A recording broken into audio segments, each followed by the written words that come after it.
भवन वाले प्रेमानंद जी महाराज के एक बयान ने तूफान खड़ा कर दिया है। प्रेमानंद महाराज, प्रेमानंद महाराज, प्रेमानंद जी महाराज, प्रेमानंद महाराज, प्रेमानंद महाराज तो 4 लड़कों से मिल चुकी, वो सच्ची बहू बनेगी।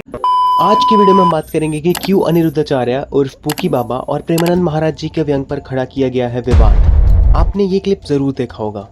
मार के आती है। अगर ये मेरे सामने होता ना, मैं इसको समझा देती कि मुंह मारना क्या होता है। I would have made him understand clear and these are bloody anti-nationalist lot. You should never be supporting such bastards of highest order. All the namards of the society, all the fucking namards of the society is following this bastard. ये इतना किस बात पर भड़की हुई हैं, आइए एक बार वो भी देख लेते हैं। एक बार क्यों? क्योंकि अब लड़कियां लाते हैं 25 साल की। अब 25 साल की लड़की 4 जगह वो मुंह मार चुकी होती है, सब नहीं पर बहुत।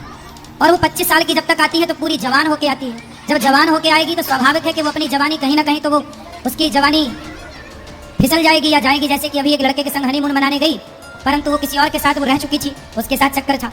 वो ड्रमवाला केस अभी पुराना हुआ नहीं जाता। ऐसा ही कुछ प्रेमानंद महाराज जी का भी कहना था। अरे जी, आजकल के समय में बच्चे चाहे अपनी पसंद से शादी करें या माता पिता की पसंद में, दोनों ही परिस्थिति में परिणाम अच्छे नहीं आते। ऐसे में हम कैसे पता लगे कि शादी अच्छे आएंगे कैसे? आजकल बच्चों और बच्चियों के चरित्र पवित्र नहीं है, बड़ा मुश्किल है।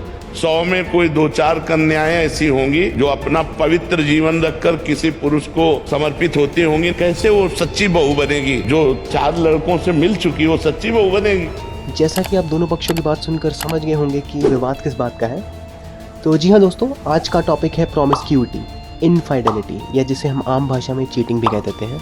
आजकल की जनरेशन को बहुत अच्छे से पता होगा। हम इस टॉपिक को अच्छे से एनालाइज करेंगे कि मल्टीपल सेक्सुअल पार्टनर्स होना क्यों नॉर्मलाइज हो रहा है और इसके पीछे की साइंस और सच। आइए लेट्स डिकोडिफाई। शुरुआत करते हैं ये जानकर कि इस बारे में साइंस क्या बोलती है। According to a research paper published in the Athens journal of social sciences, हमें ये पता चलता है कि प्रॉमिस्क्यूटी यानी कि मल्टीपल सेक्सुअल पार्टनर्स होना और इनफाइडेलिटी मतलब अपने पार्टनर पर चीट करना, दोनों बहुत ही क्लोजली रिलेटेड हैं। इनफाइडेलिटी 2 तरीके की होती है, sexual infidelity, emotional infidelity. Sexual infidelity I don't think आप लोगों को समझाने की जरूरत पड़ेगी। इमोशनल इनफाइडेलिटी में आते हैं ऐसे बिहेवियर जैसे कि flirting and falling in love with another person. और कमाल की बात यह है कि मेन ज़्यादा एंगेज करते हैं सेक्सुअल इनफाइडेलिटी में और वुमेन एंगेज करती हैं ज़्यादा इमोशनल इनफाइडेलिटी में।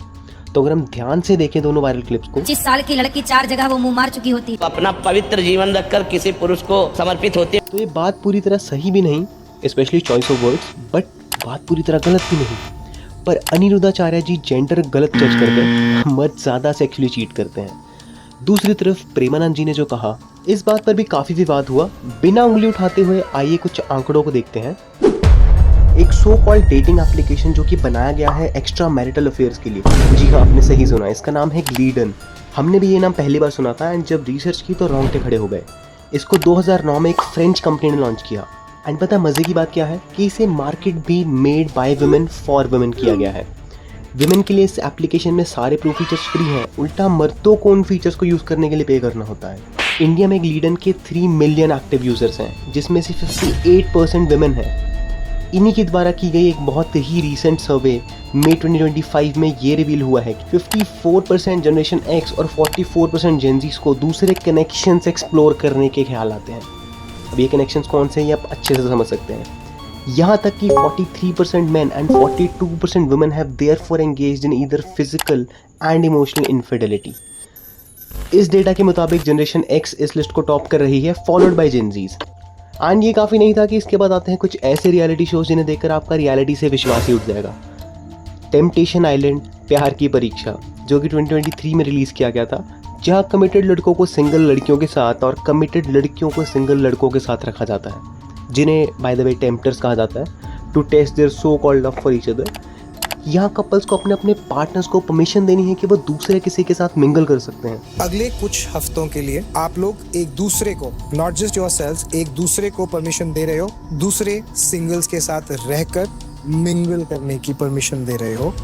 अब ऐसे सो कॉल्ड रियलिटी शो चाहे स्क्रिप्टेड हो चाहे रियलिटी, पर इनका असर जेनजीज और टीनेजर्स पर क्या होगा, इसका अनुमान आप लोग इस बैकलैश से लगा सकते हैं जो कि प्रेमानंद महाराज या अनिरुद्धाचार्य जी पर हो रहा है। एंड एक और हैरान कर देने वाली बात ये भी है कि टेम्पटेशन आइलैंड रह चुका है टॉप 5 मोस्ट वॉच्ड OTTs की लिस्ट में विद 7 मिलियन व्यूज वीकली। खैर, अब जब प्रेमानंद जी और धर्म की बात छेड़ ही ली है तो आइए आपको एक बहुत ही खूबसूरत कहानी बताते हैं तुलसी के बारे में। क्या आप जानते हैं क्यों तुलसी को बहुत ही प्योर माना जाता है? एक राक्षस राजा था जलंधर नाम से। उसकी पत्नी वृंदा, जो कि लक्ष्मी माँ का ही एक स्वरूप थी, उनके अटूट समर्पण की वजह से जलंधर को कोई भी मार नहीं सकता था, क्योंकि उनके प्रेम की शक्ति से एक सुरक्षा कवच बन गया था। जलंधर का कहर बढ़ता रहा और श्री विष्णु जी को एक चाल चलनी पड़ी। जब जलंधर कहीं युद्ध में था, उन्होंने जलंधर का भेष धारण कर लिया और वृंदा के पास चले गए, जिसकी वजह से वो सुरक्षा कवच असली जलंधर से हट गया और वो मारा गया। वृंदा अपने पति की मौत से टूट गई और इतना क्रोधित हुई कि विष्णु जी को श्राप दे दिया कि वह पत्थर में बदल जाएंगे, जहाँ से विष्णु जी का शालिग्राम रूप आया। इसी अटूट समर्पण से प्रभावित होकर विष्णु जी ने ये वरदान दिया कि वृंदा को तुलसी के पौधे के रूप में लाखों लोग पूजेंगे और स्वयं उनकी पूजा तुलसी के बिना अधूरी रहेगी। इसीलिए तुलसी के पौधे को बहुत ज़्यादा पवित्र माना जाता है। हम जानते हैं कि आजकल के जेनजीज को तुलसी माँ से कंपेयर करना तो अपने आप में ही एक पाप होगा, इसलिए we won't go that way. अब वो लोग जो माइथोलॉजी को नकारते हैं, उनके लिए एक और एग्जाम्पल है रानी पद्मावती, जिन्हें हम पद्मिनी के नाम से भी जानते हैं। दिल्ली का सुल्तान अलाउद्दीन खिलजी उनकी खूबसूरती के चर्चे सुनकर उन्हें पाने की इच्छा में चित्तौड़ पर हमला करता है और सफल होने पर रतन सिंह, पद्मिनी के पति, को पकड़ लेता है और सफल होने पर रतन सिंह से पद्मावती की मांग करता है। लेकिन पद्मावती किसी भी हालात में अपने आप को समर्पित करने को तैयार नहीं होती। रानी पद्मावती ने 16,000 राजपूत रानियों के साथ मिलकर जौहर किया, यानी अग्नि में प्रवेश करके अपनी इज्जत और स्वाभिमान के लिए प्राण दे दिए। आप समझ रहे हो इन लड़कियों का कैरेक्टर कितना स्ट्रांग था। एक नज़र हमारी मॉडर्न लड़कियों पे भी डाल लेते हैं। कभी किसी को चीट किया है? किया है। कितनों को करा बताओ? अरे यार, इतनी तो गिनती भी नहीं है जितना को किया है। Very nice.